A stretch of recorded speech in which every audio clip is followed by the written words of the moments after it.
Okay, the lines 2x minus y equals to 3 and 3x plus y equals to 7 are two diameter of a circle of area 154 square units.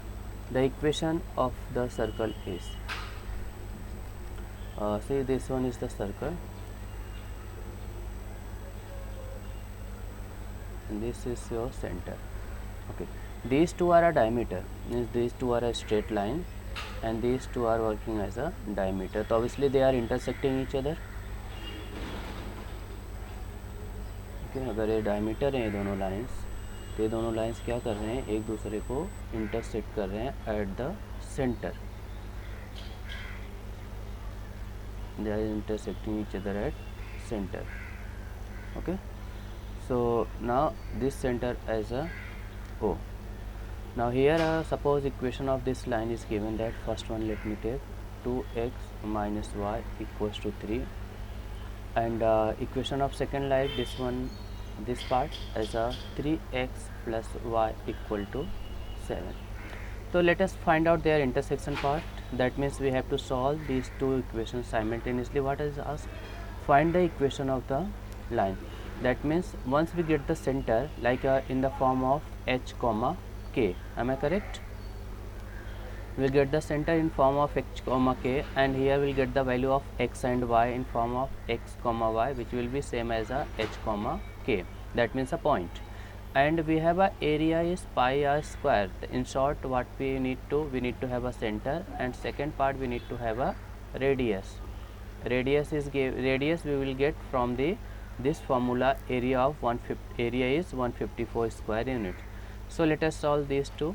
3x plus y equals to 7 and 2x minus y equals to 3.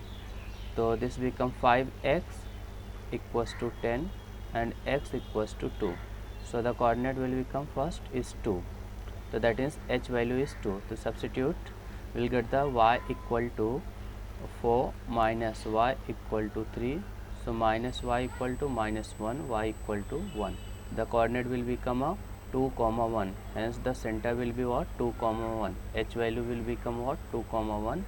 And the radius will get from this area, because area of a circle we have a, this we can take as the first part. आप इसको area वाले को second part consider कर सकते हैं, हालांकि ये optional है तो इसमें अपने को पार्ट नहीं भी करना है, बट सोल्यूशन जब भी रहेगा जब आप सब्जेक्टिव करोगे तो आपको इस तरीके से सॉल्व कर सकते हो. Area of a circle is given that pi are square. So this area is 154 and it's a standard form. कभी भी एरिया पाई आर 154 होता है तो उसका रेडियस ऑलवेज 7 ही आता है. ठीक है, तो भी यहाँ पे सॉल्व कर लेते हैं. 22 divide by 7 multiply by r square. So 154 multiply by 7 divide by 22. So this is equal to r square. 11 2s are, so 11 1 and 11 4. Again 2 7s are, so r square we are getting over here 7 multiplied by 7, so r equals to 7. ठीक है. Now we need to find the equation of this circle. So what is the equation of this circle will become what? In the standard form, x minus h the whole square plus y minus k the whole square equals to r square. So here x minus h, h is 2 plus y is 1 the whole square equal to 7 square. So expand it, so x square minus 4x plus 4 plus y square minus 2y plus 1 equal to 49. So finally x square plus y square and minus 4x plus minus 2y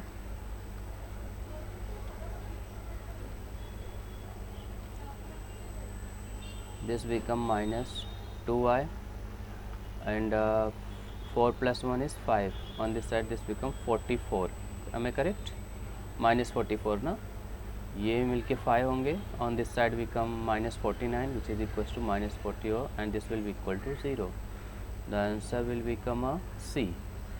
C will be a correct answer. Is that clear?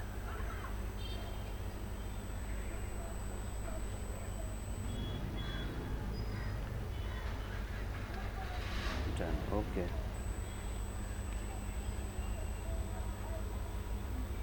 Come to the next part.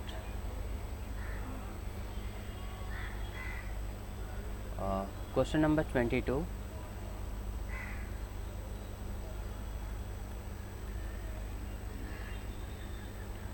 Find the centroid of a triangle with vertices as x1. Centroid formula we know that g equal to x1 plus x2 plus x3 divided by 3 comma y1 plus y2 plus y3 divided by 3. ठीक है. So x1 plus x2, 4 plus 4 minus 5 is minus 1, and minus 1 minus 4 again minus 5 divided by 3, and minus 5 divided by 3 और किसी option में है नहीं है x की value, तो इसका मतलब सी करेक्ट होगा. आगे y के लिए सॉल्व नहीं करना है. Area of a polygon of n side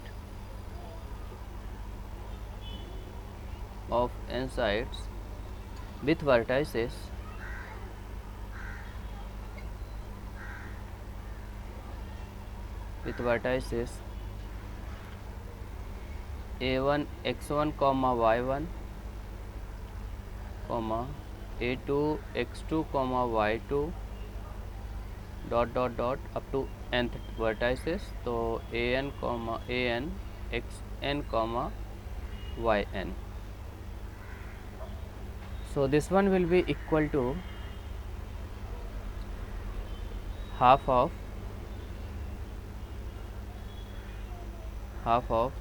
inside the square bracket, take the determinant x1 y1 x2 y2 plus determinant x2 y2 x3 y3 plus dot last xn yn x1 y1. Is that clear? अच्छा. So question number 23, 4 vertices are there. May I rub this part?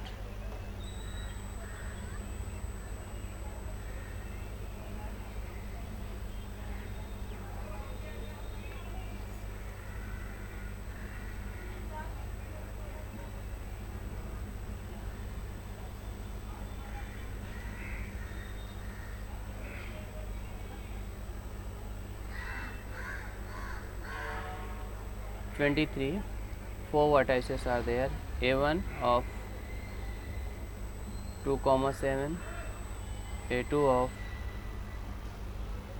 3,5, and A3 of minus 2,8, and we can write A4 of minus 5,12.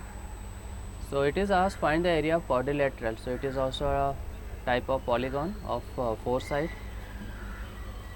1 by 2 square bracket determinant of x1 y1 2 7 x2 y2 3 5 plus then start with again x2 y2. Am I correct?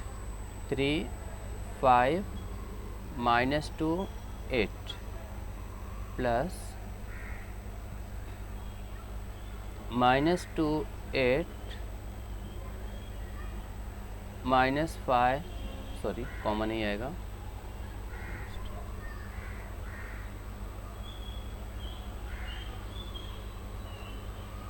so it will be minus 5 12, then plus minus 5 12, and it will be x1 y1 2 7. Will you try to solve करोगे आप? Just do it. Coordinate plane. A third and antony is standing at a point x, 0 on the x-axis. Okay. According to this question, we have a graph like this.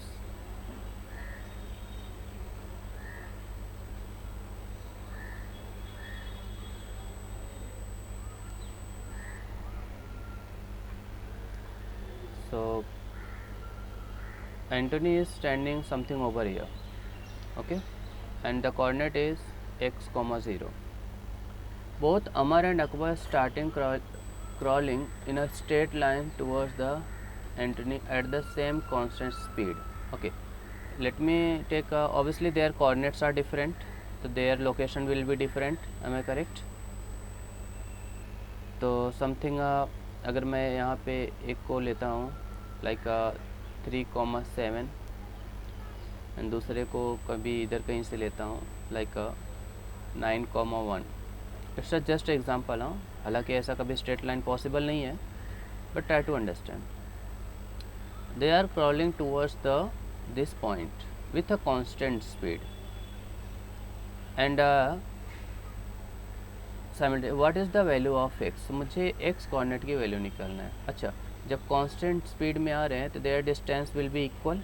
इसके बीच का जो अगर same time पे आ रहे हैं, same speed पे आ रहे हैं और सेम टाइम पे पहुंच रहे हैं, मतलब उन लोगों के बीच का डिस्टेंस इक्वल होगा. Am I correct? If distance are equal, तो by distance formula, suppose let me take this point A, B and C. It means what? D of AC will be equal to D of what? BC. Am I correct? So what is the distance formula between 2 points? Suppose points x1 comma y1 and next point is x2 comma y2. So distance formula will give what? x2 minus x1 square plus y2 minus y1 square. So here we have to use the same thing. For AC, square root of x minus 3, or you can take 3 minus x, then to the same answer will come, the whole square, and 0 minus 7, that is minus 7 square, equal to again square root of distance between BC, x minus 9 square, and 0 minus 1 minus 1 square. Can we remove square root immediately? Root of x equal to root of y. This implies that x equal to y. Am I correct? Squaring on both the sides. So this will become after expanding, we are getting x minus 3 the whole square plus 49 equal to x minus 9 the whole square plus 1. So let us solve for x. So expand this square. So this will become x square minus 6x plus 9 plus 49 equal to x square minus 18x plus 81 plus 1. So x square same sign will get eliminate. Yes or no? So we have a next part, that is we take all x together one side. So let me take this minus 6x, keep aside this, so this become plus 18x, which will be equal to 82 minus 58. So it will be 12x equal to 24. So value of x will be become a 2. तो जो x की value होगी कितना हो जाएगा? 2 हो जाएगा. Correct? So 2 is the correct.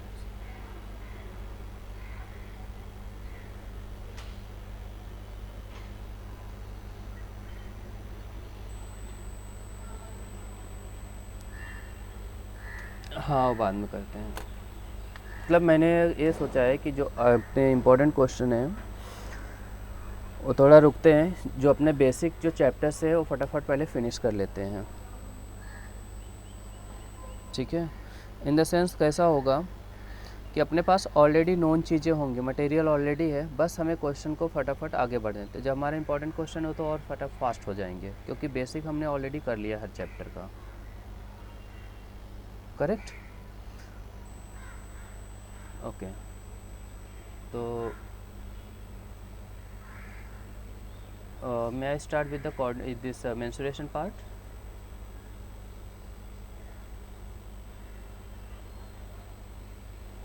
so this part is done.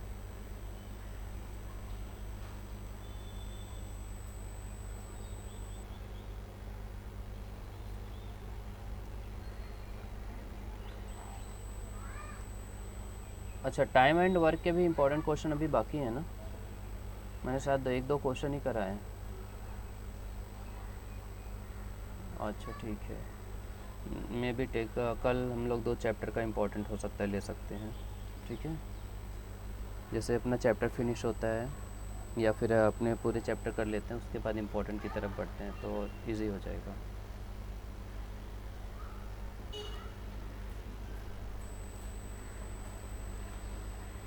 चलो क्वेश्चन नंबर 1 पे आते हैं।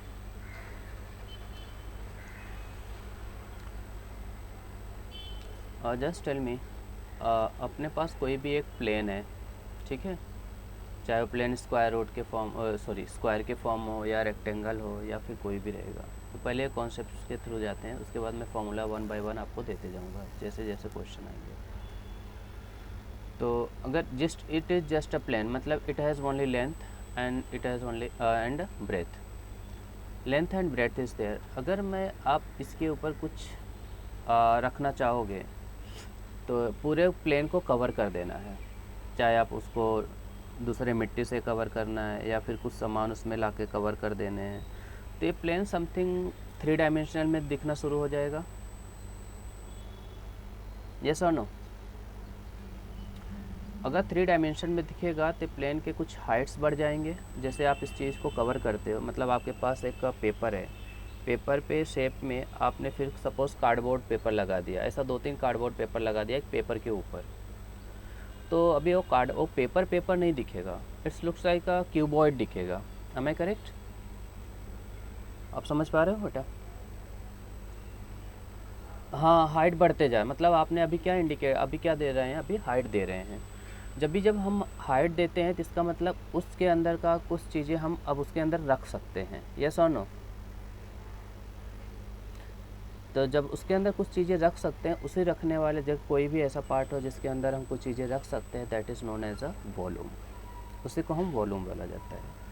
अभी तक this one you can indicate, अभी तक आप इसमें सिर्फ एरिया निकाल सकते हो लेंथ इनटू ब्रेथ, पर जब आपने हाइट दे दिया, चाहे आप कार्ड पेपर रख के, चाहे आप कोई और चीज़ रख के उसको पर्टिकुलर मतलब पर्टिकुलर हाइट दे दिया कुछ बनाने के लिए, तो जैसे आपने थर्माकोल लगा दिया, पेपर एक प्लेन पेपर लिया लेंथ एंड ब्रेथ का, उसमें थर्माकोल ऐड किया, तो क्या हाइट आपने दे दिया। तो अभी थर्माकोल के बीच में खाली करके या उसको कट करके कुछ भी चीज़ें रख सकते हो, एम आई करेक्ट? तो that will give what? Volume. तो ये वॉल्यूम कहाँ से आता है? लेंथ इनटू ब्रेथ, और जब वो आपने हाइट दिया है that is a height. Clear हो गया? यस और नो?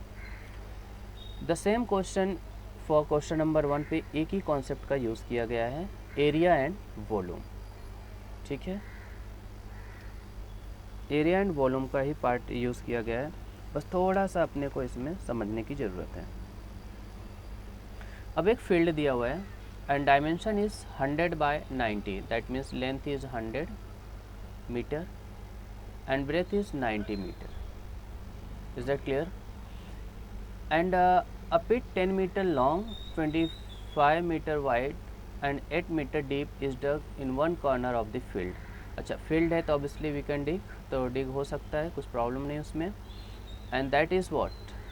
वो जो पार्ट है, समथिंग यहाँ पे ऑलरेडी उन लोगों ने लिया हुआ है तो मैं ऐसे ड्रॉ करता हूँ। This one is 25 metre and this one is 10 metre, और जितना मीटर डेप्थ में उन लोगों ने डिग किया है दैट इज़ 8 मीटर, करेक्ट? इसका मतलब length breadth and height of a pit का दिया हुआ है, तो पिट का वॉल्यूम आ सकता है। यस और नो? अब उनका अगला क्वेश्चन ये है कि इसके अंदर जब उन्होंने डिग किया तो जो मिट्टी निकली होगी, बाकी जो बचा फील्ड है, ये जो बचा फील्ड है आपके पास, सपोज मैं यहाँ पे इसको नेमिंग नहीं करते हैं, इम्पोर्टेंट नहीं हो, दिस फील्ड, ये जो रिमेनिंग पार्ट है एक्सक्लूडिंग द पिट, ठीक है, यहाँ पे आपने वो क्या किया, वो मिट्टी को रख दिया। तो that means you are giving the height to this particular field 100 by 90 को आप हाइट दे रहे हैं, यस और नो, am I करेक्ट? जब आपने इसको हाइट दे दिया तो now you can find out the volume of this part.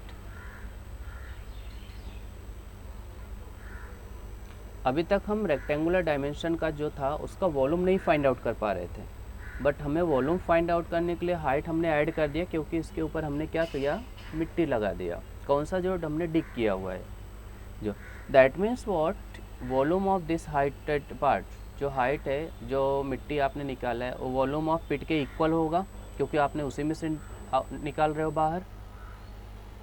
Yes और no?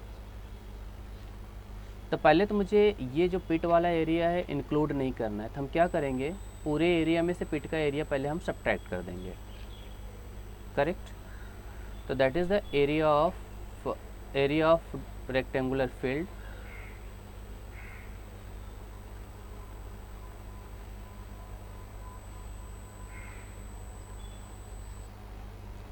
Rectangular field will what, 100 multiplied by 90, which is equals to 9000 square meter. तो what is the area of pit?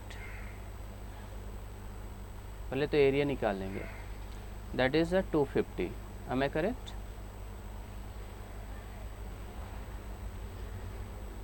The area of remaining field, एक minute,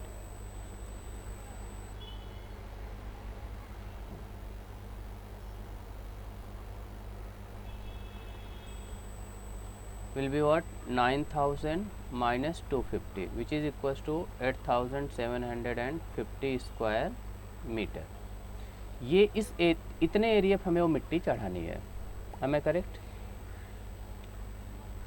yes अच्छा, ये area हो गया 8750 square metre area हो गया।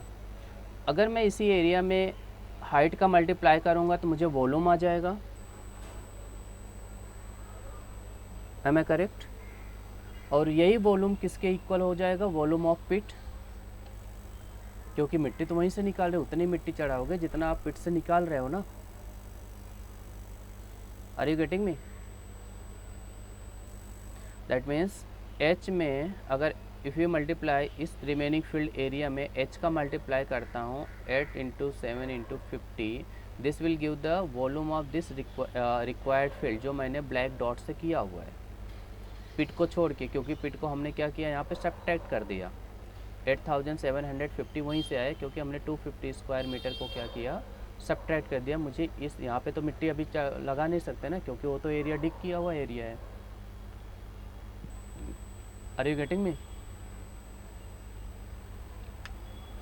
सो when we put height, तो ये हाइट कहाँ से आ रहा है, वॉल्यूम कहाँ से आ रहा है, मिट्टी कहाँ से आ रहा है, वॉल्यूम ऑफ पिट से आ रहा है ना। तो this will be equal to volume of pit, and volume of pit क्या होगा यहाँ पे हमारा 25 multiply by 8 multiply by 10। Are you getting me? तो आप चाहिए यहाँ पे एक नोट में लिख सकते हो, volume of required field equal to volume of pit. So h equal to 25 into 8 multiply by 10 divided by 8750। So h equal to,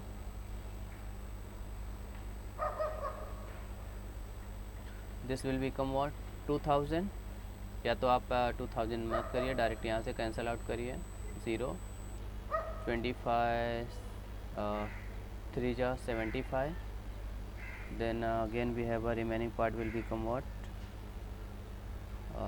12, so 125, 25 5 जा 125, we have a 8 divided by 35. So what is the 8 divided by 35?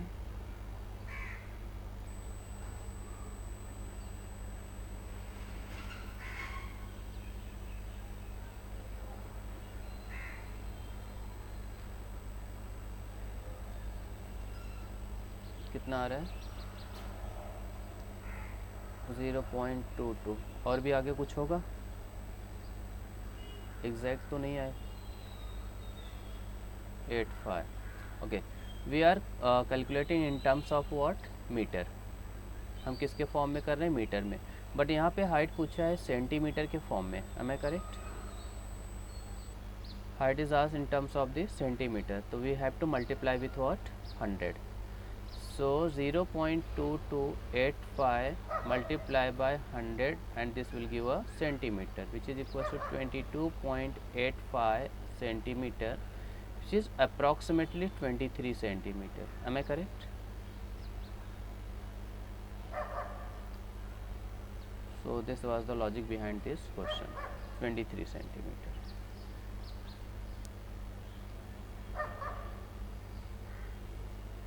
Achha, question number 2, it is given that in the given figure find the area between the 4 identical circles of radius 2 centimeter. Can you see the circles? यहाँ पे आपको screen पे circles दिख रहे हैं already बने हुए question में. अच्छा, अगर मैं ऐसा स्क्वायर ड्रॉ करता हूँ, फॉर एग्जांपल यहाँ पे मैंने स्क्वायर ड्रॉ किया हुआ है और हर कॉर्नर पे क्या करता हूँ ना, एक पर्टिकुलर रेडियस का एक इन बिटवीन, ये इसके मिड पॉइंट्स हैं, ठीक है, इसके मिड पॉइंट से. सिंपल सा कॉन्सेप्ट है, ऑलमोस्ट आपने 10th में भी किया होगा. तो अगर ये मिड पॉइंट से और मिड पॉइंट से लेके मैंने एक कर्व ड्रॉ किया, यहाँ भी प्लस ऐसे इसको ड्रॉ किया, प्लस यहाँ पे ड्रॉ किया, तो ये चारों मिलके एक कंप्लीट सर्कल नहीं बनाएंगे? आपको ऐसा लगता नहीं है? जैसे C1, C2, C3, C4, ये चार मिलके डायरेक्ट एक सर्कल नहीं बनाएंगे जिसका रेडियस 2 सेंटीमीटर हो? यस और no?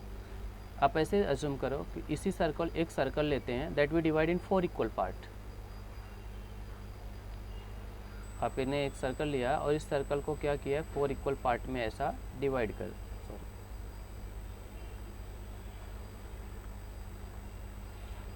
And you divide this circle in 4 equal part. आपने इसको 4 इक्वल पार्ट में डिवाइड कर दिया. तो 4 इक्वल पार्ट में डिवाइड कर दिया, यानी each of angle 90 degree.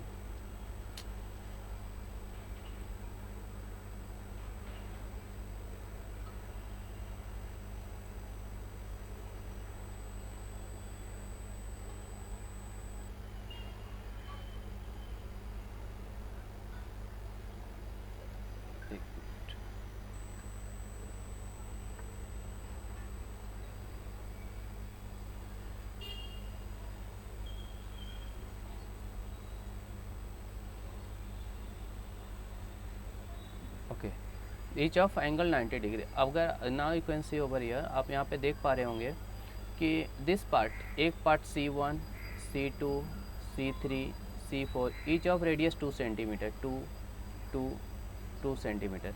They are making a one complete circle. अगर मैं ये कर्व वाले पार्ट को लेता हूँ, कॉर्नर वाला 90 degree, this one is a square of 90 degree, square 90 degree, 90 degree. ये पूरा अपना एक सर्कल हो गया. मतलब क्या हो गया कि पूरे, अगर मुझे ये शेडेड पार्ट है, जो शेडेड रीजन है, जो यहाँ पे मुझे दिख रहा है, मतलब you can see this part. मैं यहाँ पे इसको थोड़ा डार्क करता हूँ रेड कलर से, ये देखो शेड करता हूँ, ये आपका शेडेड रीजन हो गया, ठीक है. मुझे इसका एरिया निकालना है, तो पूरे स्क्वायर के एरिया में से मैं सिर्फ सर्कल का एरिया सब्ट्रैक्ट कर दूँ. यस और नो? करेक्ट. तब यहाँ सेक्टर की ज़रूरत तो नहीं, क्योंकि वी हैव ऑलरेडी रेडियस दिया हुआ है. यस और नो? तो रेडियस होता है, तो हमें सर्कल के एरिया के लिए we need to have only radius. We have a pi are square formula that we are getting over here 4 pi. अगर इसके यहाँ से एक क्वेश्चन में ये चारों फील्ड जो आपको वैकेंट दिख रहे हैं, C1, C2, C3, they are making a complete circle. अगर इस चारों को मिला के मैं यहाँ पे रखा, तो मुझे यहाँ से एक कंप्लीट सर्कल मिल के आ रहा है with radius 2. Its area will become what, 4 pi. Am I correct? Now if the radius is 2, तो side of the square will become 4, क्योंकि यहाँ से 2 ऐड किया, एंड दिस बिकम ऑल्सो 2. तो this complete side will become what, 4. Am I correct? So side of square is equal to what, 4 centimetre. 4 centimetre. तो what will the area of shaded region? तो पूरे square में से मैं circle को अगर मैं निकाल दूँ एरिया, तो मुझे शेडेड रीजन ही मिलेगा. Am I correct?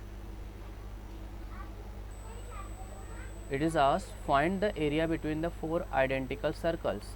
तो that means they have already shaded, इसको उन्होंने ऑलरेडी डार्क किया हुआ है. तो इन सेम क्वेश्चन में वही वर्ड रखा हुआ है कि एरिया बिटवीन 4 आइडेंटिकल सर्कल का पूछा है, जो डार्क यहाँ पे हमको क्वेश्चन में दिख रहा है.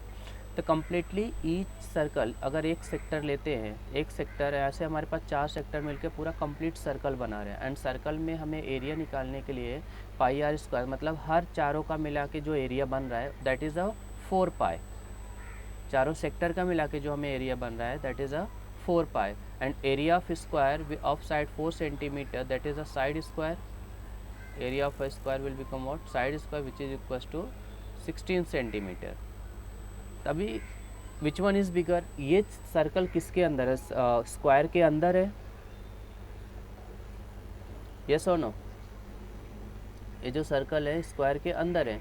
If they are inside the square, तो मतलब बड़ा कौन हुआ? स्क्वायर। तो हम क्या करेंगे? 16 minus 4 pi square of area of square minus area of circle.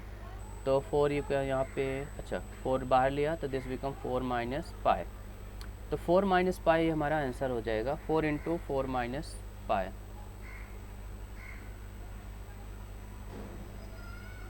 तो that is the answer C. C हमारा करेक्ट हो जाएगा। अब question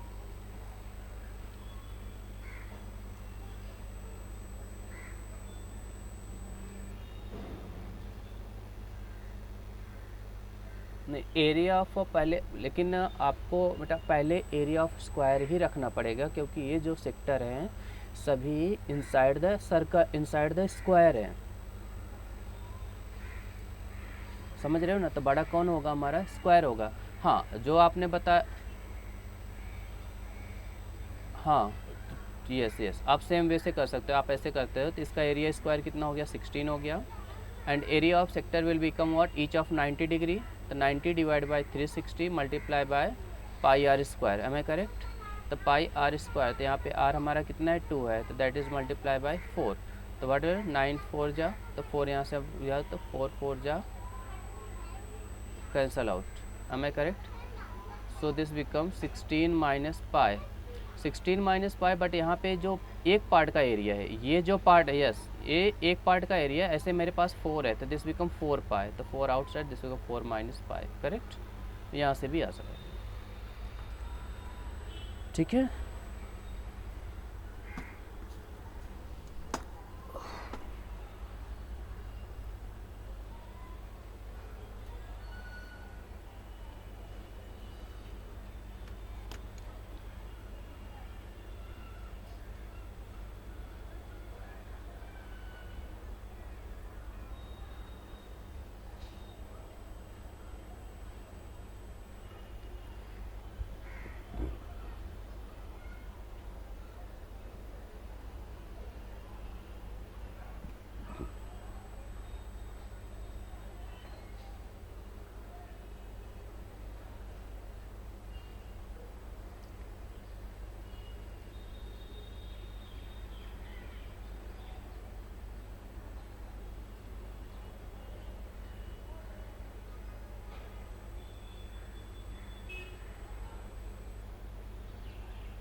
Okay, is it done? Question number 3.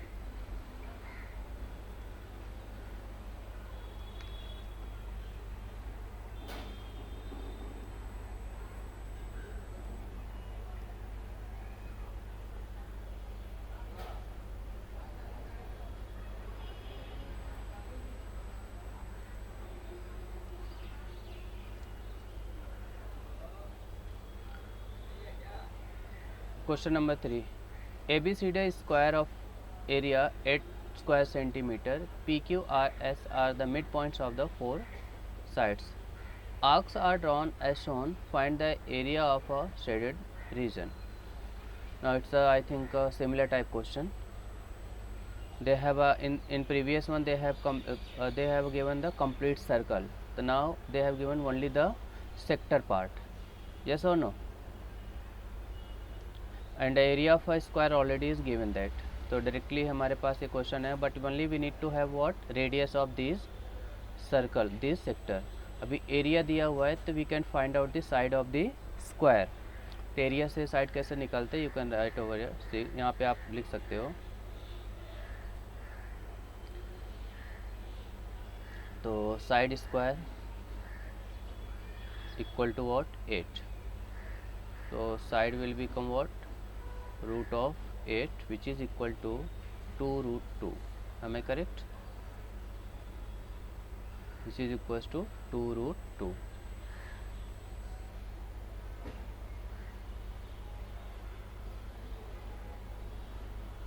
Now this 2√2, तो side is 2√2 and this PQRS are the mid points, मतलब इसका जो radius होगा ओनली √2 होगा, because if we divide by 2, side is divided by 2, then we'll get the, since S PQRS are the midpoints,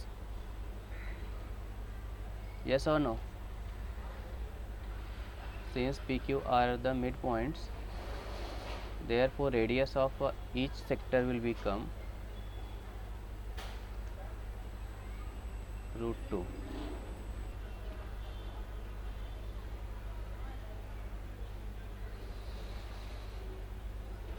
Now we have a radius, area of a square is already given that. What will the answer directly? 8 minus 90 divided by 360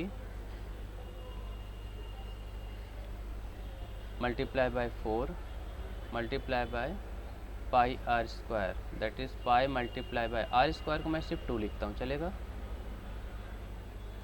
तो 90 4 जा 4 4 cancel out, we are getting 8 minus 2 pi, so answer B is correct.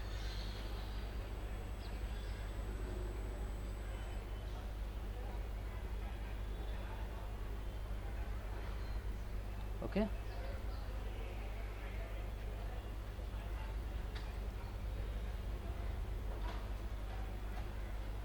question number 4.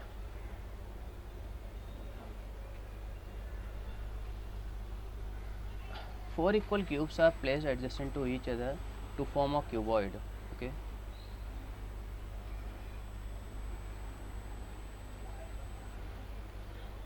to form a cuboid, find the ratio of the total surface area of cuboid formed so that the surface area of all four cubes put together to that of formed to that of surface area, उसके पहले total surface area of cuboid. अच्छा, इन दोनों का ratio निकालना है।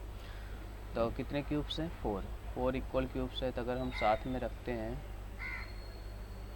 तो ऐसे, तो मतलब ये लेंथ कितना हो जाएगा? टोटल 4 हो जाएगा, यस और नो? तो length and breadth, length is become 4, breadth will become 1 only, but जो हाइट होगी भी 1 ही होगी, यस और नो? तो वी हैव, अच्छा ज़रूरी नहीं कि मैंने 1 लेके मतलब स्टार्ट किया है, बट कभी कोई डेटा अगर नहीं देता है क्यूब के लिए तो आप 1 से स्टार्ट कर सकते हो, तो 1 लेना एक इजी पड़ जाता है, ठीक है? तो अगर आप 2 से भी लेते हो,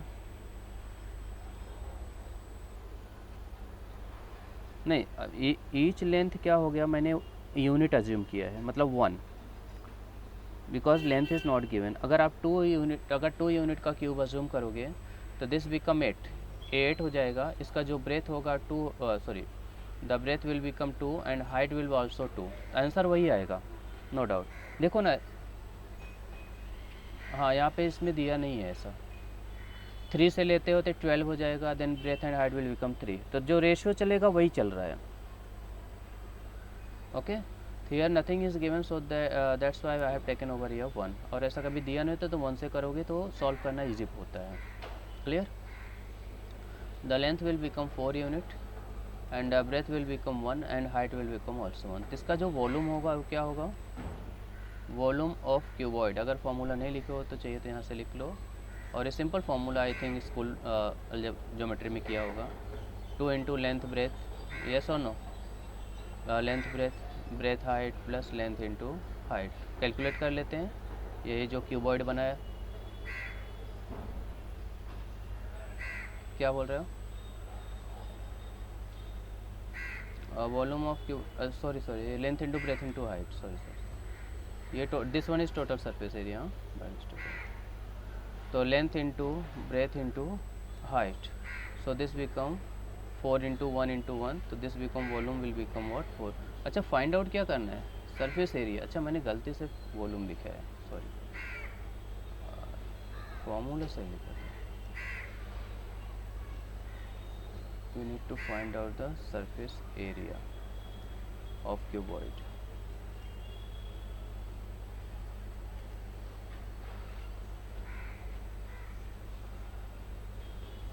So 2 into length breadth height and length into height। Length breadth कितना हो जाएगा 4, breadth into height 1, length into height is 4। So this will be what 4 4 8 9 to the 18 square क्या यूनिट, ठीक है, यूनिट नहीं दिया है तो will write the 18 square unit.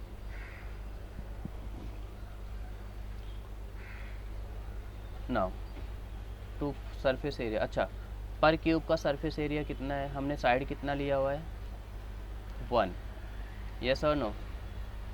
तो total surface area of a cube क्या हो जाएगा, total surface area TS of a cube, this become what 6 into side square, क्या होता है 6 into side square which is equals to 6 into 1 which is equals to 6। तो ऐसे कितने cube हैं 4 है, total surface area of 4 cube, this become what 4 into 6 which is equals to 24। तभी इनका रेशियो निकालना है, द रेशियो विल बिकम 18:24। पहले किसको रखना है, देखो total surface area of cuboid रखना है, आफ्टर दैट ऑल क्यूब्स का रखना है। 18:24, 6 3 जा 6 4 जा, तो 3:4 ratio, answer is a, correct.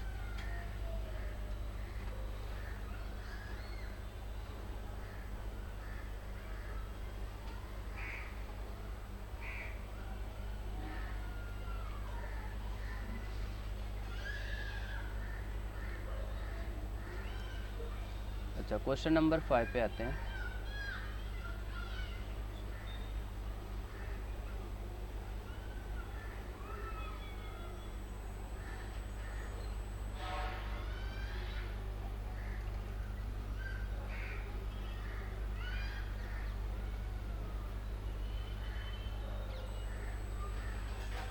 Okay, question number 5 is given that find the area of shaded region if the radius of each of the circle is 2 centimeter।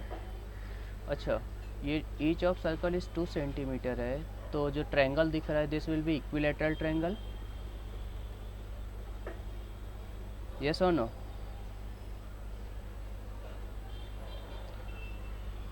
and again we have that area of sector, so each of this one is the equilateral triangle, so each angle will be equal to what 60 degree. तो area of a sector क्या हो जाएगा, area of a sector, एक sector का निकालते हैं, 60 divide by 360 multiply by pi are square, यहाँ पे radius 2 centimetre, please 2 centimeter, pi r square, that will become a 4, so this become 4 pi divided by 6 which is equals to 2 pi divided by 3, is that clear। so therefore area of all three sector। अच्छा ये concept समझे ना, इसमें करना क्या है वही है, इसके पहले हमारे पास स्क्वायर करके था, अभी उन्होंने ट्रायंगल करके दिया हुआ है। देखो ना क्वेश्चन नंबर आई थिंक 3 4 में था मुझे, हाँ 3 या 2 एंड 3 में नियर बाय था, उन्होंने स्क्वायर दिया था तो 4 सर्कल थे, अभी ट्रायंगल दिया तो 3 सर्कल होंगे, तो वहाँ हम 4 से मल्टीप्लाई करते थे, यहाँ हम 3 से मल्टीप्लाई करेंगे, is that clear. Area of all 3 sector will become 2 pi divided by 3 multiplied by 3 which is equals to 2 pi, am I clear। now we'll find out the area of equilateral triangle and we'll subtract it, that will be our final answer, is that clear। Okay, write down the formula. Area of equilateral triangle equal to root 3 divided by 4 into side square. Okay, area of equilateral triangle equal to root 3 divided by 4 into side square. So here side is what? 2 here, 2 here, each of side 4 centimeter. Correct. So this become area of equilateral triangle root 3 divided by 4 into 4 square. So we are getting 4 root 3. How much? 4 root 3. Therefore final answer, area of shaded region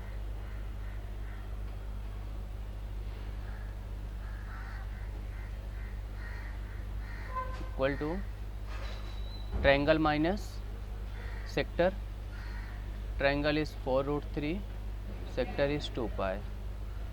So this is the 4 root 3 minus 2 pi. So answer will become a C. A hollow hemispherical vessel has internal and external diameter of 28 centimeter and 35 centimeter. अच्छा, total surface area of sphere is what? 4 pi r square, है ना. कोई sphere है, ये sphere है यहाँ पे, ये नहीं, ठीक है. फुटबॉल टाइप का जो होता है, अगर टोटल सरफेस एरिया देखेंगे 4 पाई आर स्क्वायर, तो हेमिस्फीयर कब मिलेगा? जब मैं उसको डिवाइड बाय 2 करूँगा. करेक्ट. तो हेमिस्फीयर का जो सरफेस एरिया मिलेगा this become a 2 pi are square. एक ये फॉर्मूले का यूज़ होगा. क्लियर हो रहा है? तो we can write total surface area of hemisphere is what? 2 pi are square. अच्छा, क्वेश्चन कैसा है कि जो हेमिस्फीयर है ना वो हॉलो है, मतलब बीच में खाली है. तो यहाँ पे 2 टाइप का डायमीटर आएगा. यहाँ पे ऑलरेडी दिया हुआ है. Internal and external diameter is 28 centimetre and 35 centimetre. Just a minute, मैं एक डायग्राम निकालता हूँ हेमिस्फीयर का, तुम क्लियर होगा एक्सप्लेन करने में. किससे बात कर रहे हो? हाँ, वो माइनस होगा, नो डाउट. आपका कॉन्सेप्ट क्लियर है. ठीक है, मैं डायरेक्ट क्वेश्चन करूँ बिना डायग्राम का, चलेगा आपको?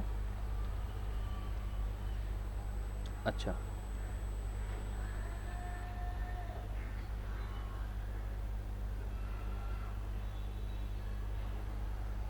अच्छा.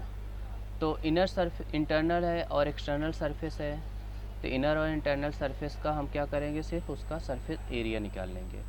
दोनों का रेडियस अलग, डायमीटर अलग है, तो रेडियस चेंज हो जाएगा. तो हम क्या करते हैं? छोटे, मतलब इंटरनल से स्टार्ट करते हैं. किससे बात कर रहे हो? ओके, क्या बोल रहे हो?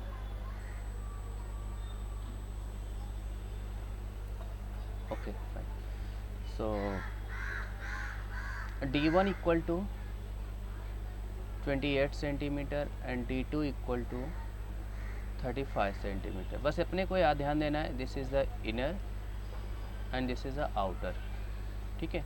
इनर और आउटर के बीच में एक गैप भी है, वो भी तो सरफेस एरिया है. यस और no? Are you getting me? अगर इनर है और आउटर है तो उसके बीच में भी तो एक गैप है, वो भी तो सरफेस एरिया है. उसके बारे में हम बाद में बात करेंगे, मतलब हमारा थर्ड पॉइंट पे आएगा. हम पहले इसके बारे में बात करेंगे. तो D1, तो R1 is will be equals to what? 14 centimetre and R2 will become what? 17.5 centimetre. Correct. So inner cross surface area, तो मैं यहाँ पे इसके लिए निकालता हूँ inner CSA equal to 2 pi are square. So 2 into pi into 14 square.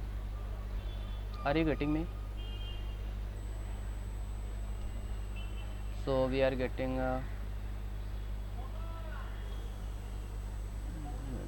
196. तो near by multiply by 2, 392 पाए. करेक्ट. 392 पाए. तो similarly we go for the outer CSA, which is equals to again pi r 2 pi r square. So here we have 2 into pi multiplied by 17.5 square. So 2 multiplied by pi into 17.5 into 17.5.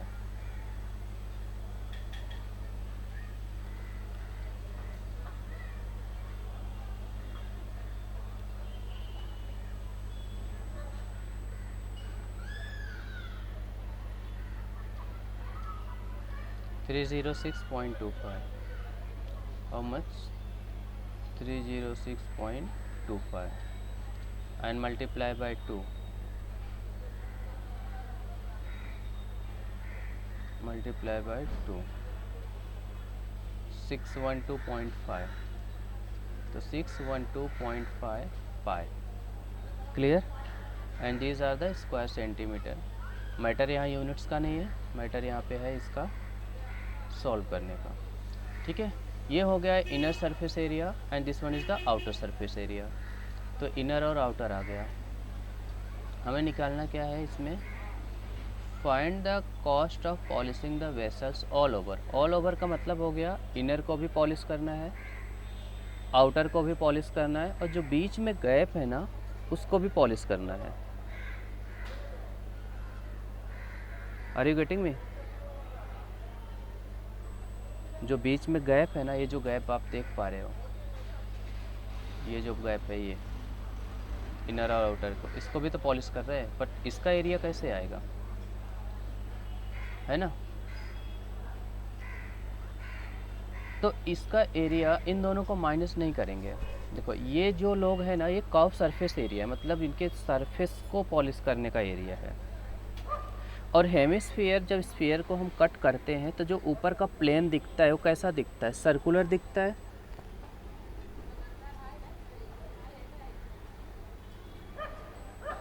किसी भी ball को आप cut करोगे, जो ऊपर का plane दिखेगा, समझो आप उस बॉल को कट करने के बाद आप पेपर से ढक दे. आप ग्लास का भी देखो, ग्लास के ऊपर हम कभी टिश्यू पेपर रख देते हैं, तो that plane looks like a circle. Yes और नो? अच्छा, जब ये सर्कल, जब वो प्लेन पेपर पूरे सर्कल, पूरे हेमिस्फीयर, होलो हेमिस्फीयर को कवर कर रहा है, तो उसमें एक बड़ा सर्कल बन रहा है, एक छोटा सर्कल. तो बड़ा सर्कल वाला बड़े रेडियस के लिए बन रहा है, छोटा सर्कल क्या हो रहा है? छोटे रेडियस के लिए बन रहा है. Are you getting me? Point आपको मैं समझ में आ रहे हैं? अच्छा एक मिनट, जस्ट मुझे 1 मिनट दो, मैं डायग्राम जरा निकाल लेता हूँ, तो आपको शायद एक्सप्लेन करने में ईजी पड़े मुझे.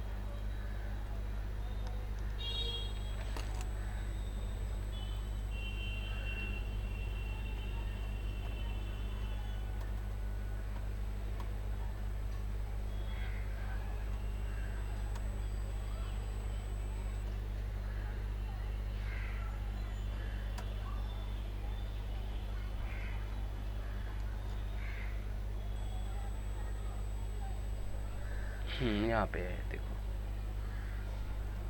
ये पार्ट लेता हूँ, कौन सा है? ठीक है.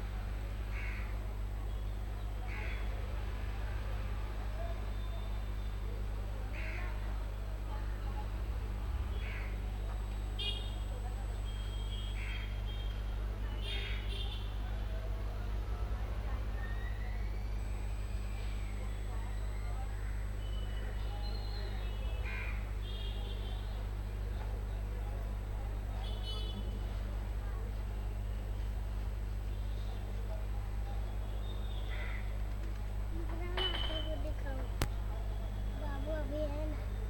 1 मिनट. हाँ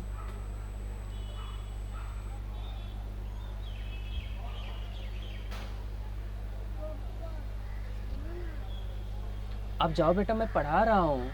ए देखो ना, बाबू का बाबू ना. अभी जाओ, मैं बाद में देखूंगा, अब कल देखूंगा. पढ़ा रहा हूँ बेटा. कल के टाइम में आप पढ़ाओगे. हाँ तो मैं कल बाद में फिर देख लूँगा छुट्टी लेके. ठीक है, जाओ.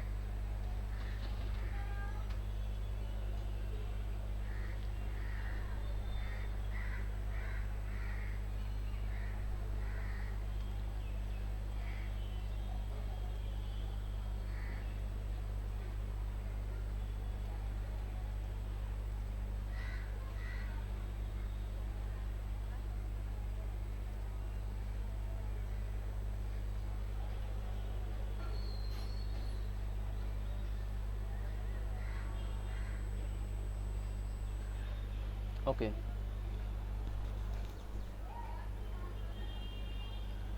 Okay now you can see the hemisphere, ये हेमिस्फीयर प्रॉपर है आपको।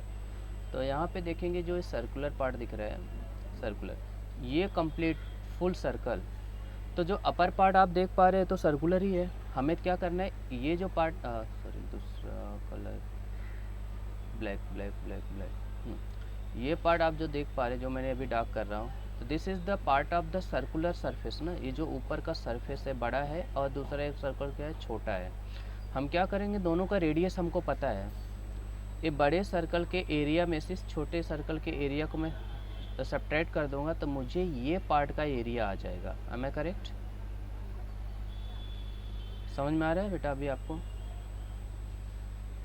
समझ रहे हैं? हाँ, सर्कल निकाल के करना है, दैट्स माय पॉइंट। मैं आपको वही एक्सप्लेन कर रहा हूँ कि यहाँ सर्कल की ज़रूरत है क्योंकि हमें सरफेस एरिया चाहिए सिर्फ इसका। करेक्ट? तो हमने कर्व सर्फ, हमने इनर वाले का जो ऐसा कर्व पार्ट होता है वो निकाला, आउटर वाले का एक कर्व पार्ट होता है ये निकाला। अब बीच का क्या चाहिए, ये सरफेस चाहिए क्योंकि वो इसने क्वेश्चन में लिखा हुआ है पॉलिशिंग वेसल ऑल ओवर, सभी जगह पॉलिश करना है, मतलब including the internal external plus this part, ये जो शेडेड पार्ट है बीच के पार्ट है। तो ये विल फाइंड आउट द, तो इसको बोला जाता है rim. This one is known as what, circular rim बोला जाता है। Is that clear? आप कभी ये साइकिल के टायर को देखो, उसके ऊपर जहाँ पे ये स्टिक लगे होते हैं, जिसको हम क्या बोलते हैं, जिसमें टायर लगा हुआ था, उसको रिम बोला जाता है। तो that is also known as a rim. तो यहाँ पे भी इसको हम रिम बोलते हैं। तो this is the circular rim. तो इसका जो एरिया होगा, तो एरिया ऑफ सर्कुलर रिम मैं बोलूँगा, तो area of circular rim this will be equal to the pi r 2 square minus pi r 1 square. मैंने इसलिए किया क्योंकि जो बिगर डायमीटर वाला है, बिगर रेडियस है, उसमें से छोटे वाले रेडियस के एरिया को सब्ट्रैक्ट करना है। Am I clear?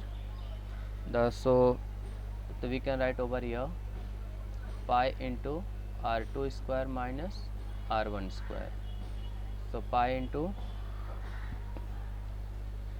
17.5 square minus 14 square.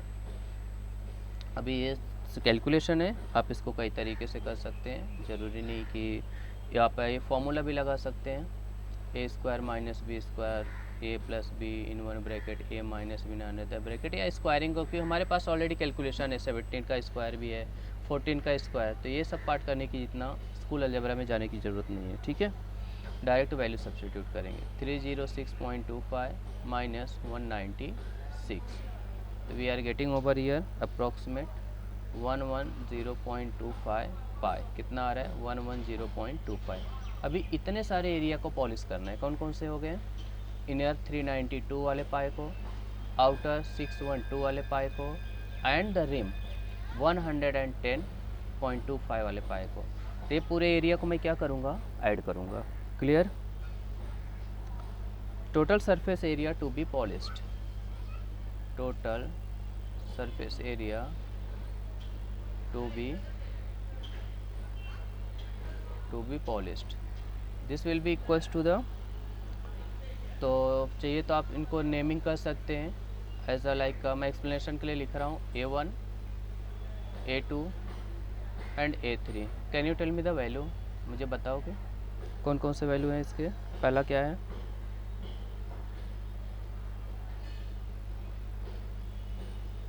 अच्छा 392 pi 612.5, okay 392 pi plus 612.5 plus, तो यहाँ पे है 110.255, we add all them together, तो 5 5 50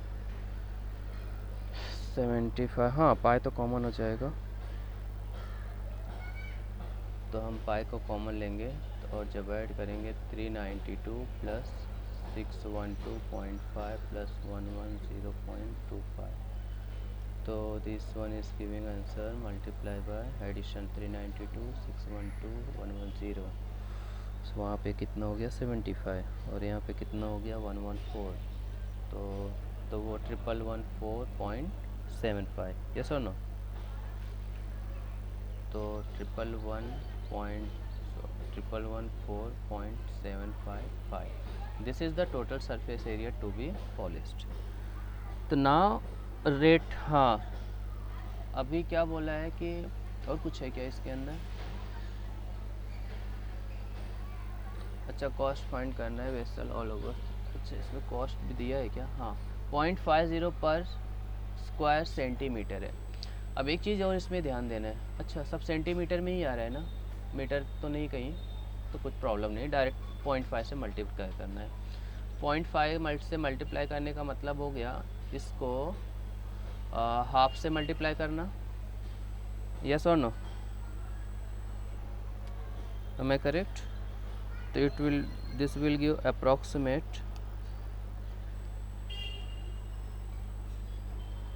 अब पाई को भी कन्वर्ट करना है तो multiply by 3.14 114.75 multiply by 3.14 okay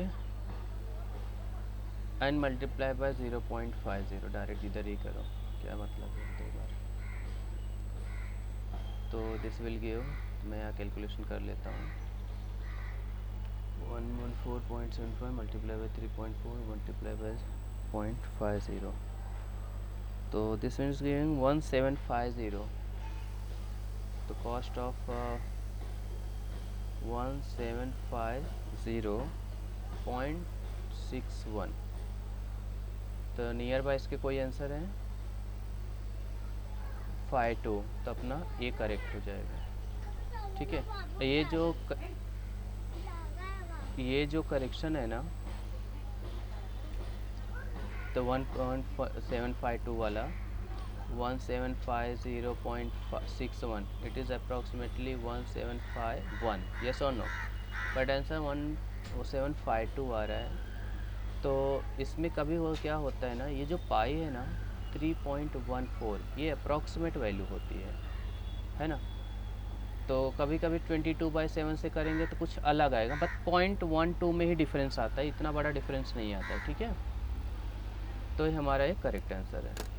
जैसा मतलब इसका 17 पॉइंट किसी का 53 आ रहा है, 550 आ गया, 51 आ रहा है, इतना चलेगा, बट ऐसा कोई बोले कि 18 आ रहा है, वो रॉन्ग हो जाएगा, फिर इतना बड़ा करेक्शन नहीं होता है, थोड़ा चलता है इसमें, क्योंकि these are approximate value. Clear sum के? 3 goats are tethered to the 3 vertices of a triangle filled with a rope length of 14 meter.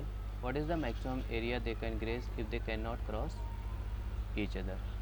अच्छा अगर ऐसा है तो ऐसे केस में मैं आपको बताना चाहूँगा, they form a equilateral triangle.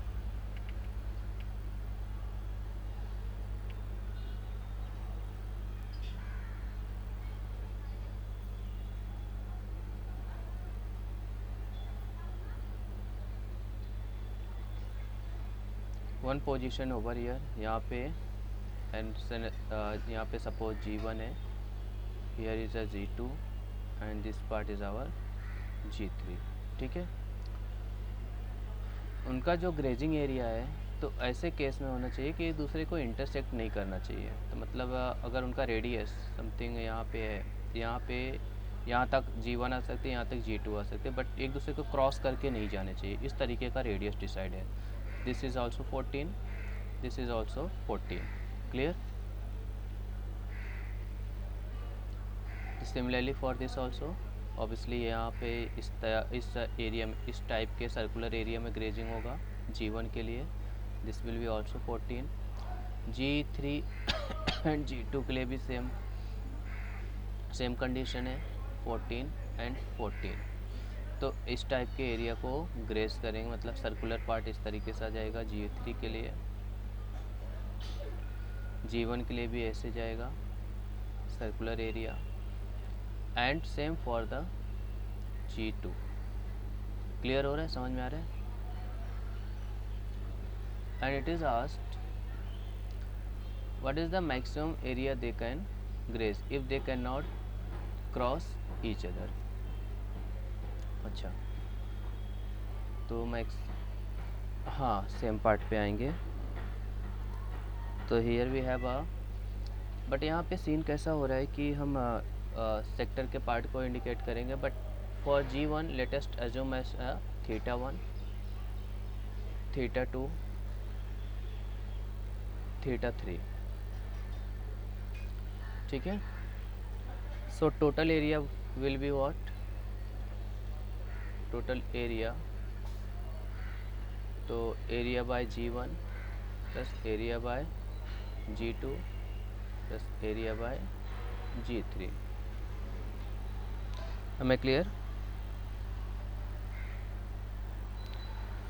तो area by G1 will be what, अगर मैं एरिया ऑफ G1 निकालता हूँ तो this will be what, θ1 divide by 360 multiply by pi are square, R is what 14।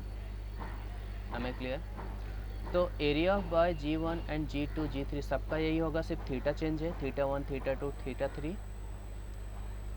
अच्छा, कोई भी ट्रायंगल में θ1 plus θ2 plus θ3 will be equals to 180 degree.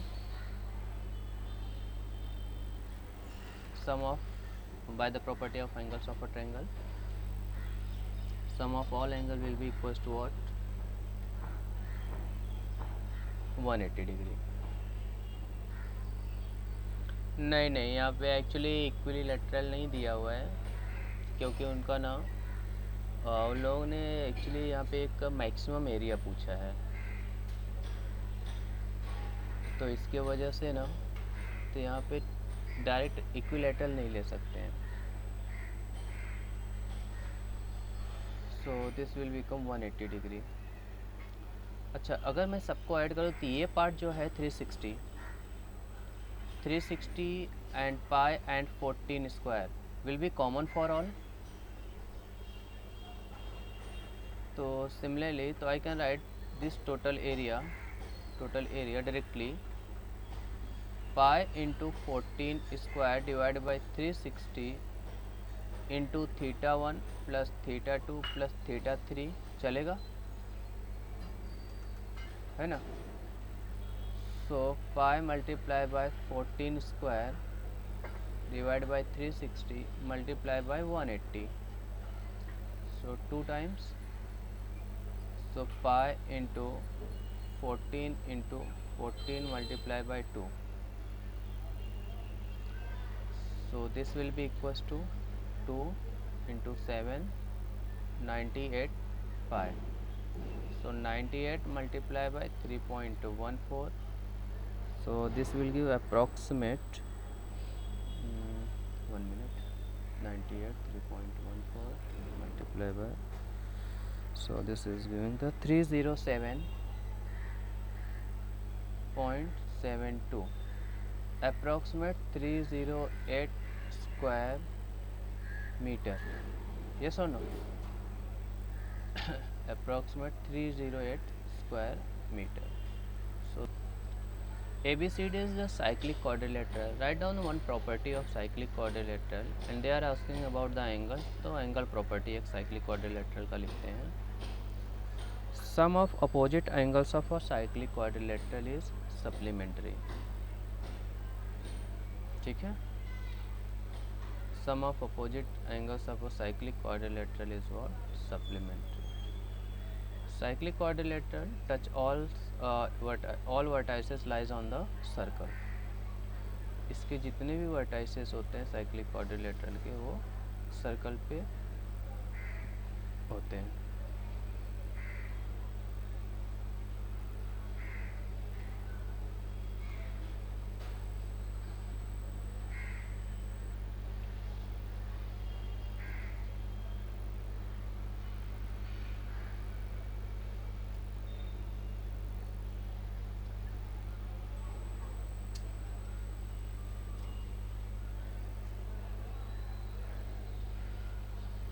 Okay, assuming that this one is a B, C, and this one is a D, and it is given that AD is parallel to BC. CDX, VX कहाँ पे है, AD is extended to x। अच्छा, इस AD को extend किया यहाँ पे कहीं x के पास। Is that clear? If these two lines are parallel and CDX is given that 100, so this CD is working as a transversal line, yes or no? So if this one is a transversal line, so this angle C, this become also 100. Am I correct? Interior alternate. And what about the linear pair angle? If this angle is 60, तो ये कितना होगा? 120. This full angle is what? 180 degree. ठीक है, linear pair की property है। कोई भी लाइन पे अगर एक एंगल बनता है या कई एंगल बनते हैं एक ही पॉइंट से, इज दैट क्लियर? तो उनका जो भी एडिशन होगा, all addition should be equal to 180 होना चाहिए। I am talking about only one point. हाँ, ऐसा नहीं यहाँ पे एक लिया, यहाँ पे एक लिया, सबका एडिशन 180, ऐसा नहीं। ऑन वन पॉइंट ओनली, एक ही पॉइंट पे कई लाइन आके अगर ऐसा मिल रहे हैं, मीन्स लाइक दिस, इस तरीके से, लेकिन इनका जो भी एडिशन होगा 180 में ही डिवाइड हो रहा है। ओके, तो 100, and we know that opposite angles are supplementary, this will be again 80 degree. Okay, if this one is 80, external angle D का 80 है तो internal इसका भी 80 हो जाएगा, and opposite of this also will become what? 100. तो ये 100 100 80 80 कौन से ऑप्शन में है? Option number A, correct? Option number A.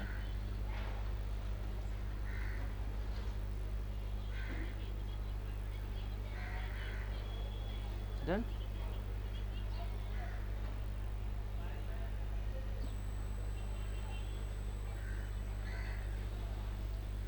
Next,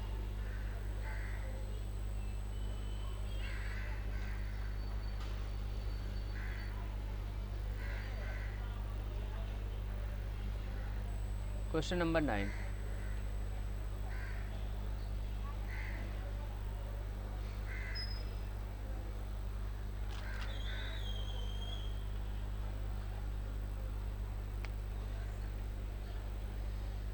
From a rectangular cardboard of size 48 cm by 36 cm, square piece of 4 side centimeter, square piece of side say 4 cm are cut of each corner. अच्छा, मतलब looks like this, rectangular shape ऐसा है, और each corner से 4 centimetre का 4 centimetre का square shape cut किया गया है।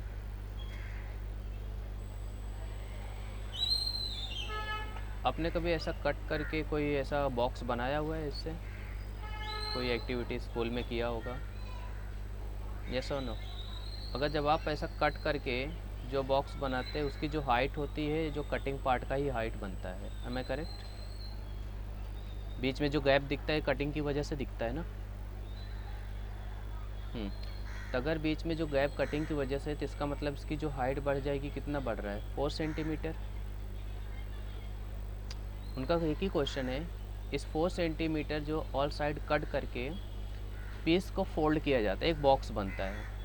तो मेरा कहना, मैं आपको वही एक्सप्लेन कर रहा हूँ, जो बॉक्स बनेगा उसकी जो हाइट बनेगी वो 4 सेंटीमीटर की होगी। Are you able to understand कि 4 सेंटीमीटर कैसे हुआ इसकी हाइट? समझ में आ गया? अब देखो, this whole length is 48 centimetre, तो 4 सेंटीमीटर यहाँ से कट हुआ, 4 सेंटीमीटर यहाँ से कट हुआ, तो टोटल लेंथ क्या हो गया? रिड्यूस हो गया अभी। तो टोटल लेंथ 8 सेंटीमीटर रिड्यूस हो जाएगा। तो दिस बिकम, अभी जो नया लेंथ बन रहा है 40 सेंटीमीटर का हो गया।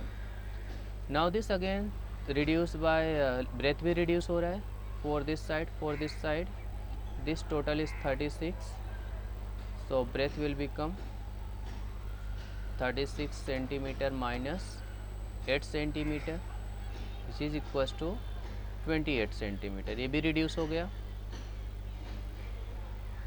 एक मेरे पास नया लेंथ है, नया ब्रेथ है, और हमने कटिंग की वजह से एक मुझे हाइट मिला है, क्या इसका वॉल्यूम आ जाएगा? So what is the volume of this box? Box is the cuboidal. Yes, 4 into 40 into 28. So 160 multiplied by 28. So this one is giving that the 4480 square centimeter. Correct?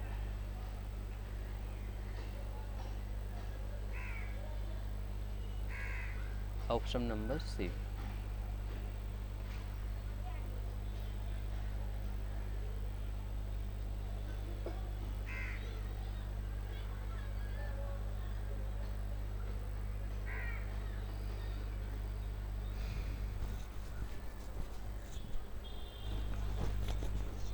Is that done?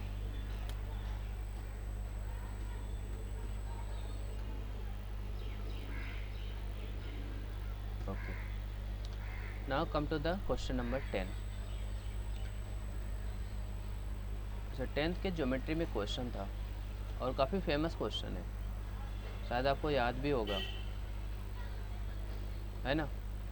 ये question I think वही question है, सिर्फ थोड़ा बहुत changes हुआ होगा, मतलब इनके वैल्यूज़ में चेंजेस हुआ होगा, बट जो डायग्राम फ्रेम होगा ना सेम क्वेश्चन है एंड सेम कॉन्सेप्ट पूछा गया है और सॉल्व भी हमें उसी तरीके से ही करना है। फॉर्मूले भी अलग अलग लगेंगे। हाँ थोड़ा लेंदी जाएगा, इसके लिए ना फॉर्मूले और कैलकुलेशन थोड़ा अपने को फास्ट रखना पड़ेगा। तो सॉल्व करें।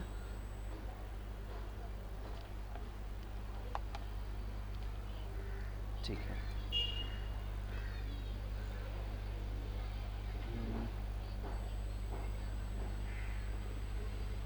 यहाँ पे कोई शेप नहीं है, चलो पहले डायग्राम बना लेते हैं। A toy is in the shape of a cylinder with a hemisphere on one end of the cone. पहले तो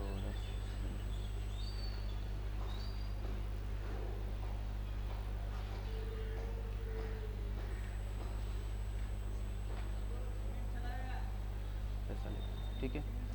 ये आपका सिलेंड्रिकल पार्ट हो गया यहाँ पे, और ये one end another end with cylinder with hemisphere on one end. Hemisphere मतलब ये जो पार्ट होगा looks like a this, yes और no,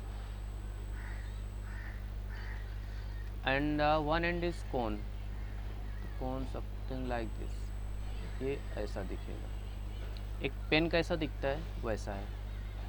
only thing is that अभी तो पेन भी वैसे ही आने लगे, आप कोई भी पेन वैसे देखेंगे तो समथिंग लुक्स लाइक, अभी जो नए नए मार्केट में पेन आ रहे हैं पहले वाले कैप के जैसे नहीं होते, अभी तो कैप ही नहीं होता है, डायरेक्ट आ रहे हैं, तो ऐसा कर्व शेप होते हैं हेमिस्फीयर।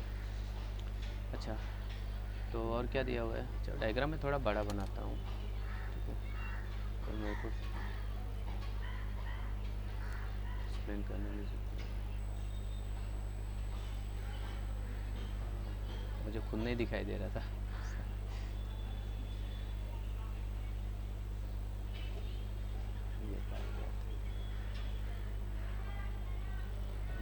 मेरा आर्ट एंड क्राफ्ट बहुत वीक था, एक्चुअली मैं आर्ट क्राफ्ट में बहुत वीक हूँ, इसलिए थोड़ा सा मैनेज करना पड़ेगा आपको, ठीक है। हाँ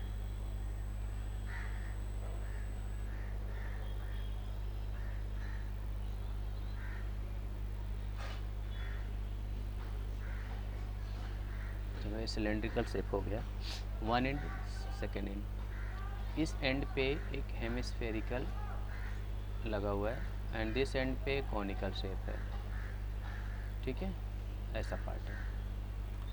now radius of the three solid is 5 centi, मतलब रेडियस मैं यहाँ पे दूसरे कलर से लेता हूँ, ये जो पार्ट हेमिस्फीयर है तो ऑब्वियसली रेडियस अप साइड से ही पता चल जाएगा, और ये जो कोन है इसका भी जो रेडियस है मतलब समथिंग लाइक दिस, ये हेमिस्फेरिकल पार्ट देखो ऐसे होते हैं ना, यहाँ पे भी कोन का पार्ट ऐसा होगा, अगर ये कॉनिकल पार्ट है ये ऐसे पार्ट में आ रहे हैं, तो ये भी यहाँ पे ऐसे पार्ट में आ रहे हैं, तो इन सबका रेडियस 5 सेंटीमीटर है, ओके। तो सिलेंडर का भी रेडियस 5 सेंटीमीटर, हेमिस्फेयर का भी रेडियस 5 सेंटीमीटर है। तो ये तो दिया हुआ पार्ट है।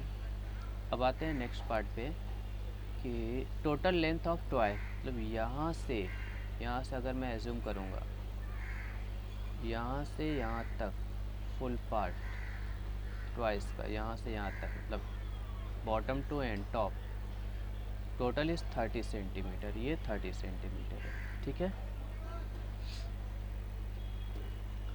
Are you getting me?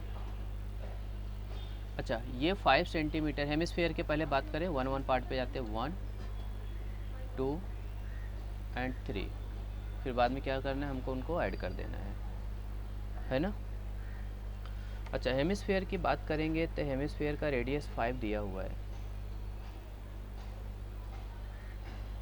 M I correct? इसका रेडियस ऑलरेडी 5 दिया है। अच्छा तो हेमिस्फीयर पहले कैलकुलेट कर लेते हैं। तो इसका हमें क्या करना है, इसमें क्या करवाना है इसको, toy is to be painted blue with which cost 2 rupees, cost of paint. अच्छा, पेंटिंग कराना है, मतलब हमें कर्व सरफेस एरिया पे जाना है ना। Curve surface area hemisphere, curve surface area of this cylinder and curved surface area of cone, तीनों का फॉर्मूला अप्लाई करके हमें इसको यूज़ करना है। अच्छा, हेमिस्फीयर का कर्व सरफेस एरिया निकालेंगे तो this become a pi are square, 2 pi are square first part, curve surface area of hemisphere 2 pi are square. तो 5 रेडियस है तो दिस बिकम 25 2 ज़ा 50, तो 50 पाई हो गया, ठीक है। फर्स्ट पार्ट हो गया। Second part, curve surface area of cylinder निकाल लेते हैं सेकंड पार्ट में। बट सिलेंडर के लिए क्या होता है कि इसके फॉर्मूला पहले लिखते हैं तो उससे अपने को समझेगा कि उसमें क्या वेरिएबल अननोन है। Curve surface area of cylinder which is equals to 2 pi r h, 2 pi r h. अब ध्यान देने वाली बात यहाँ पे है कि ये 5 है, इसकी हाइट जो है total height 30 centimetre, but exact height cylinder की है वो पता नहीं अपने को। देखो यहाँ से जो हाइट होगी ये भी तो 5 ही होगा, यस और नो, क्योंकि रेडियस 5 है। हमको पता होता है ना, सर्कल को जब एक सेंटर होता है तो रेडियस कहीं से भी वही लेंथ होता है, करेक्ट, हर जगह से 5 होता है। ऐसा स्फीयर का जो रेडियस है, चाहे आप बॉटम से लो या उसको ऊपर के सरफेस से लो, तो रेडियस तो उतना ही आने वाला है। Are you getting me, yes और नो? समझ पा रहे हो? तो 5 यहाँ पे हो गया। अब यहाँ से यहाँ का डिस्टेंस देखते, 5 यहाँ तो कम हो गया तो 25 बचा, ठीक है। मुझे इस सिलेंड्रिकल शेप का ये चाहिए, हाइट चाहिए।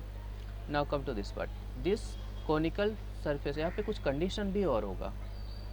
The radius total length of toy is 30, the length of conical part is 1 less than that of length of cylindrical part। अच्छा, ये काफ़ी इंटरेस्टिंग पार्ट है, इसको ना अपने को ओन में लेना पड़ता है। ये कोई कंडीशन ऐसा है ना कि अपने को ओन में, ऐसा कौन सा नंबर है 1 लेस दैन है, जो कॉनिकल पार्ट का लेंथ है सिलेंड्रिकल पार्ट के लेंथ से 1 कम है। तो क्या पॉसिबिलिटी है कि 25 आना चाहिए, लेकिन दोनों का एडिशन क्यों, क्योंकि यहाँ पे 30 ऑलरेडी कम, 5 सेंटीमीटर ऑलरेडी कम हो गया है radius, am I correct? And they are talking only about the length of the cylinder and length of the cone, the length of the conical part and length of the cylindrical part। तो hemisphere part की बात पे हम बात कर ही नहीं रहे हैं, इसलिए क्योंकि ऑलरेडी वो हो गया है, रेडियस 5 है तो हाइट भी उसका 5 ही होगा, am I correct? समझ में आ रहा है ये पार्ट आपको? अब कंडीशन के हिसाब से length of the conical part is 1 less than that of cylindrical part, मतलब अगर कॉनिकल पार्ट x है, सॉरी सिलेंड्रिकल पार्ट x है, तो कॉनिकल पार्ट का जो लेंथ होना चाहिए x - 1 होना चाहिए। क्लियर? तो या तो ये छोटा मोटा इक्वेशन यूज़ करके, मतलब x + x - 1 = 25, ये यूज करके आप सॉल्व करो तो भी आंसर आने वाला है। या तो इन जनरल में क्या मिलता है, हमें मिलता है 13 + 12 = 25। यही दो नंबर होते हैं जिनके एक दूसरे से कॉन्जिक्यूटिव पार्ट में आके हमें एडिशन 25 दे रहा है, और कोई नंबर नहीं है, हमें करेक्ट है ना। तो मतलब क्या हो सकता है, जो सिलेंड्रिकल पार्ट का लेंथ कितना हो जाएगा, ये 13 हो जाएगा और कॉनिकल पार्ट का लेंथ कितना हो जाएगा 12 हो जाएगा। टोटल एडिशन हमें कितना मिल रहा है 30 centimetre. Is that clear? Okay, तभी मुझे हाइट पता चल गया किसका, सिलेंडर का भी और कॉनिकल पार्ट का भी।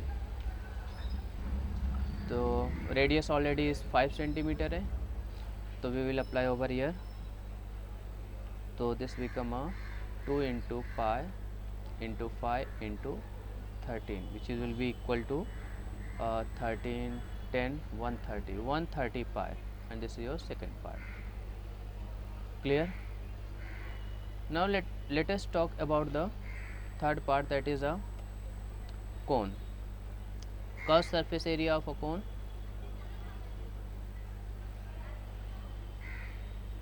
देखो कौन ऐसा है कॉनिकल पार्ट, यहाँ पे डायग्राम देखो तो आपको क्लियर हो जाएगा वहाँ से। ये कॉनिकल पार्ट ऐसा है, ये जो बीच का पार्ट है यहाँ पे सेंटर है, तो ये रेडियस 5 दिया हुआ है and this height is 12। Am I clear? This height is 12 and curved surface area is pi R L होता है। कितना होता है? Pi R L L, where L is the slant height. ये जो हाइट आप देख पा रहे हैं यहाँ पे मैं ब्लैक कलर से इंडिकेट करता हूँ, yes this is the slant height L. तो obviously height is perpendicular to the radius, height हमेशा 90 डिग्री पे ही होता है, तो this will follow the Pythagoras theorem. तो L will be what, square root of, directly लिखूँ चलेगा, तो 12 स्क्वायर प्लस 5 स्क्वायर, तो this will be equals to what 144 plus 25 which is equals to root of 169, that is equal to 3। Actually ये 10th में हमारे पास अपने को भी आता भी है कि ये क्या बोल, पाइथागोरियन ट्रिपलेट्स, यस और नो, उसमें भी आता है। तो दिस बिकम अ 13 एंड सब स्टैंडर्ड है, 3 4 5 एंड 12 5 13, ये सब स्टैंडर्ड, मतलब सॉल्व करते करते अपने को लर्न हो जाते हैं। तो so this become pi into radius is 5 and L is 13, so this will be what 65 pi and this is the third part। ठीक है, सभी एरिया को ऐड करना है, मल्टीप्लाई किससे करना है? अच्छा, ये तो एक टॉय का है, सरफेस एरिया पता चलेगा, 1500 से मल्टीप्लाई करेंगे तो 1500 टॉय का सरफेस एरिया आएगा, फिर 2 से मल्टीप्लाई कर देना है, करेक्ट? यस और नो? बट एक यहाँ पे पॉइंट है, पॉइंट यह है कि ये 5 सेंटीमीटर है, तुम्हारा जो एरिया आएगा ना सब सेंटीमीटर में आएंगे, स्क्वायर सेंटीमीटर, और जो कॉस्ट है ना स्क्वायर मीटर के हिसाब से करना है। तो here we have to divide it, यहाँ पे हम डिवाइड करेंगे 100 बाई 100 से, ताकि हमें हमारा जो आंसर, या तो आप मल्टीप्लाई करो मीटर वाले को सेंटीमीटर में, या तो सेंटीमीटर को मीटर में कन्वर्ट करो। तो this become so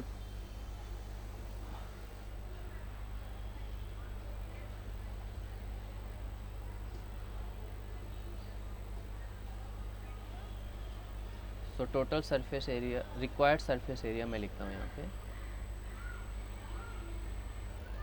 area of a toy,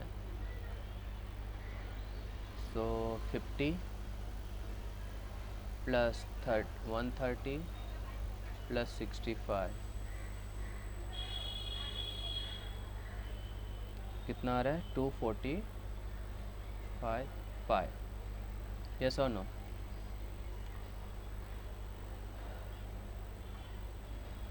So let us calculate in terms of the 245 multiplied by 22 by 7. So this will become a 7 3s are 21, 7 5s are into 22. So 32 into 22, this will give us 770 square centimeter. Yes or no? This is the surface area of one toy.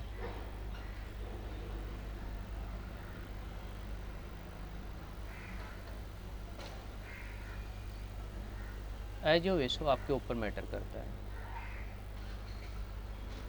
तभी answer हम लोग किस में निकालें?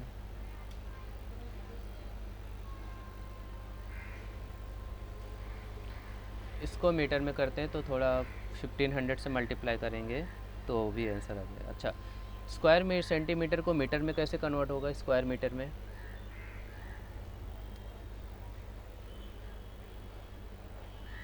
अच्छा,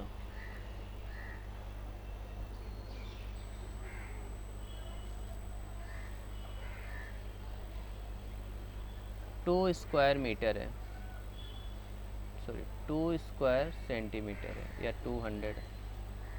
200 centimetre को metre में कैसे कन्वर्ट करेंगे? Divide by 100, am I correct? Which is equals to 2 metre. पर स्क्वायर है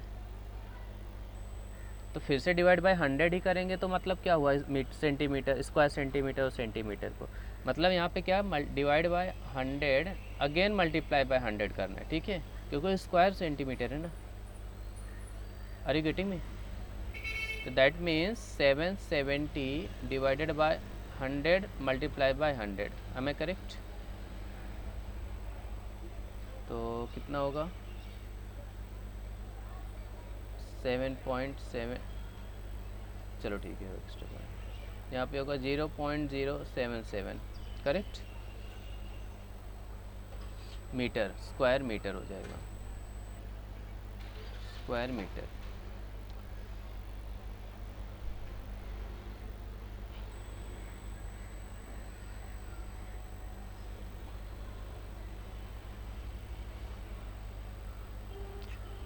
तो cost of 1 toy 0.077 multiplied by 2, which is equals to 15, 0.154 rupees, and cost of 1500 twice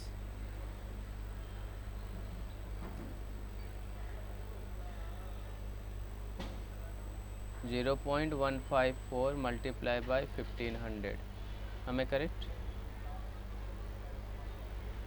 तो हमारा आंसर कितना आ रहा है? कितना है? 0 पॉइंट, एक मिनट, 154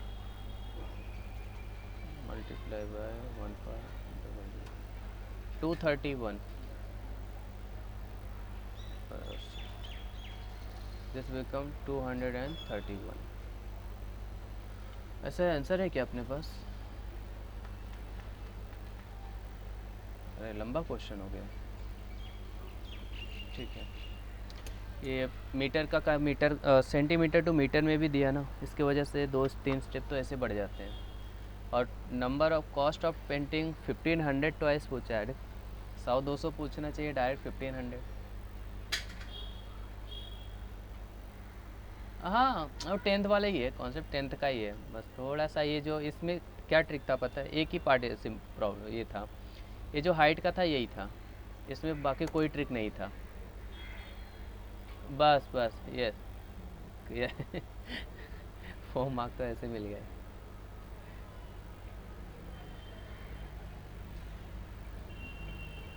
लिख रहे हो, आगे बढ़े? हो गया?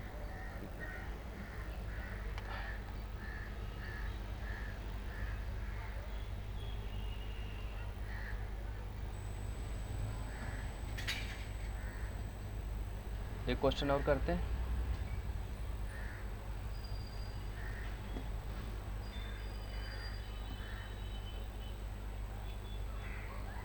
अच्छा, एक नोट लिखो, टाइम वाला है ना question.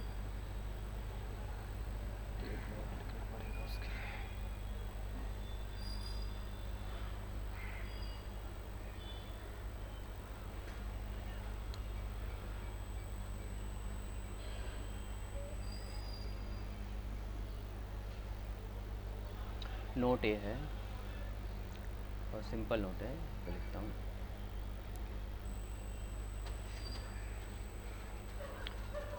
in 1 hour,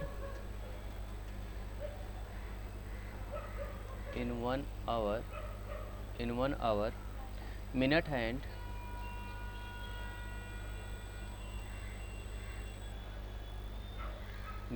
covers 360 degree, yes or no? So in 1 minute, so in 1 minute minute hand कितना कवर करेगा?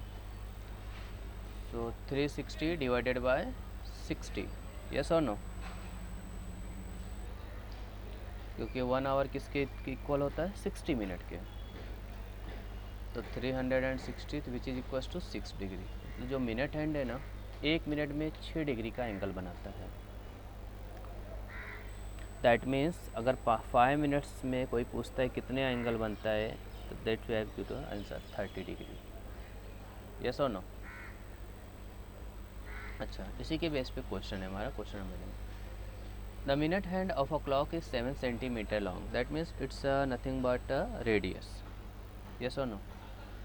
मिनट हैंड हमारा वॉच सर्कुलर में होता है। अच्छा, वॉच तो सर्कुलर में नहीं होता है, बहुत सारे शेप में होता है, लेकिन जो रोटेशन होता है हैंड्स का वो सर्कुलर होता है, यस और नो? नहीं तो फिर उल्टा पुल्टा हो जाएगा, बोलेंगे सर वॉच तो हमारी इधर स्क्वायर शेप में है।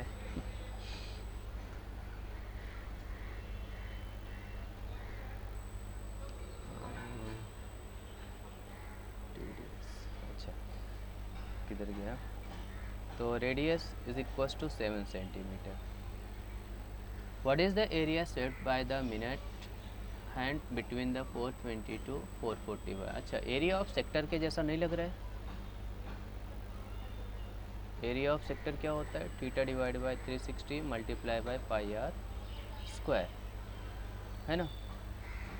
तो बस सिर्फ इतना सी बात है कि सर्कुलर वॉच में सर्कुलर मोमेंट में एक जगह से दूसरी जगह का जो मोमेंट है, यहाँ से सपोज कितना है? 420। सपोज लो ये आपका 20 है, 4 मतलब मैं यहाँ पे क्या लिखूँ अभी? 4 लिखूँ डायरेक्ट, 420 मैं लिखता हूँ डायरेक्ट, ठीक है? तो अपने को क्लियर हो गया। 420 के रोटेशन से 445, ये 445 का रोटेशन है, ठीक है? तो ऑब्वियसली इसके बीच में एक एंगल बना हुआ है, clear?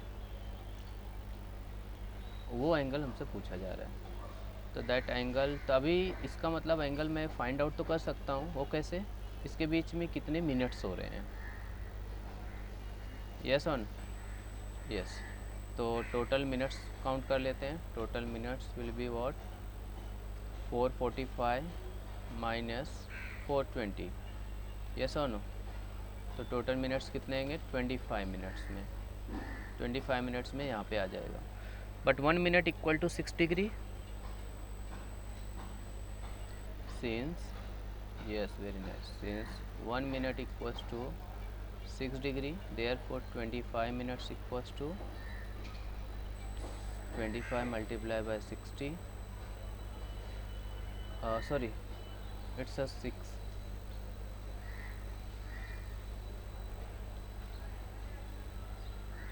so it's a 150 degree। ना हो गया, थीटा का वैल्यू आ गया, थीटा आ गया, आर ऑलरेडी है, एरिया ऑफ सेक्टर निकालते हैं। Area will be equals to 150 divide by 360 multiply by pi are square, pi into 7 square. So we are getting over here, so 3 5s are 15, 3 12s are 36 into pi into 7 into 7, कुछ cancel out हो सकता है, और 5 multiply by 12 होगा ना, 22/7 रखते हैं ना, क्या प्रॉब्लम है? 7 7 कैंसिल आउट, फिर this will become 5 divided by 12,